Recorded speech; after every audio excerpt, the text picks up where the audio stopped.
Welcome to Chat with the Chief. It's your opportunity to ask West Valley City Police Chief Lee Russo any question you'd like.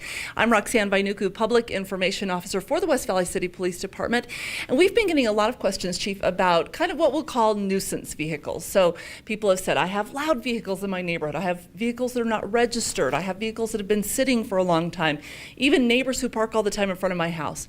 What can we tell folks about these nuisance vehicles? Well, let's take one by one. With that nuisance vehicle, the one that's not registered. The one that's not registered and parked on the street is an issue that the police department can respond and take care of.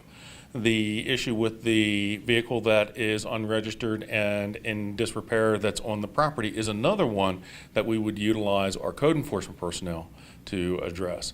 In those two instances, when people call and say, hey, I have this vehicle parked at this property or on the street here, it might not be immediate that we respond to it because we're going to prioritize those kinds of calls, but we will get to it and we will deal with it. We can tag them as abandoned if necessary and have them removed after a period of time. One of the other complaints we often hear is the loud muffler, the aftermarket muffler that's put on and basically wakes everybody up as it drives down the street. If you can get a description, if you can get a tag number of a vehicle like that, it's persistent, maybe that person lives in your neighborhood, we can deal with that, we can work with it. There are regulations on the books about how loud a muffler can be, and especially dealing with these aftermarket products. And then finally, the issue of somebody's parking in front of my house. We all like to say that that spot in front of our house when we bought it is reserved for us, but in reality it's not. It's a public street. So as long as the vehicle is properly tagged and legally parked, there's nothing the police department can do if your neighbor is parking in front of your home. What we can suggest is try to establish a dialogue with that neighbor and ask them if they can cooperate if there's a particular reason as to why they're parking there. We have to realize many of our homes were built in the 1950s, and homes at that point were designed for one, maybe two cars. Well, today's family, four, maybe even more cars. So we get a lot of parking problems related to that kind of activity, and that's when we have to ask our neighbors, you have to work together. Absolutely. Some things the police can take care of, some things are legal, and you just have to kind of work it out. Hey, Chief, we wanted to let people know also that they'll have an opportunity this week to meet with you in person if they'd like and come and hear a little bit about what's going on in the police department. Tell them about your community meeting. Right. Typically it's the third Wednesday of every month.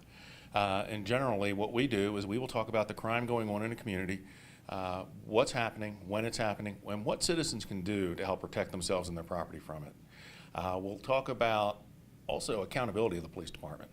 And if there's a problem with something that we've done or something that we're not handling, something we need to be aware of, we can discuss that openly.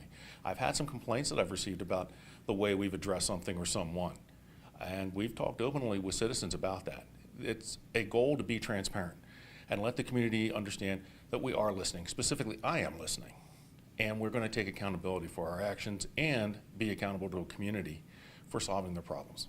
A great resource for you to be able to have a conversation with the chief in person if you'd like. If you're not able to do that and you'd like to touch base with the chief, ask him a question, we have a number of opportunities for you to do that. You can send him an email at chief@wvcpd.com. We are also on Facebook. You can reach out to us there, and on Twitter at WVCPD.